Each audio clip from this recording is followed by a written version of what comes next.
That's a good question. So the VR6 video is the one I did with Jason from Engineering Explained, and I really didn't plan it this way. It just kind of worked out that I'm wearing my Engineering Explained shirt today. I put this shirt on and then went through all the questions, so how awesome is that? But good question. So your car's 14 years old. It's got about 100,000 miles on it. Well, there isn't technically a service interval for those chains. The guides wear, the tensioners wear, and it's really not a bad idea to throw a set of chains on it.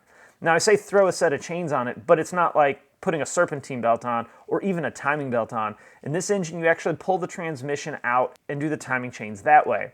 It can get pretty expensive, especially if you're paying someone else to do it. In addition to replacing the chains, you're gonna do the guides, the tensioners, basically everything behind there, as well as reseal the covers. It's also a really good time if you have a manual transmission to dump a clutch in it. Even if it's not completely worn out, at 100K, depending on how the car's been driven, you could be, on the last like 25% or 30% of the clutch.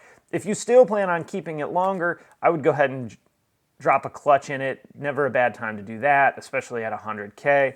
But again, it's expensive. Part of me says if it's not making any noise and you don't have any issues, keep it going and just evaluate it. But this could also be the type of failure that you're driving along one day and something breaks and now we have bent valves and internal engine damage. So I'd like to put chains on it, I think, at the mileage and age that it's at.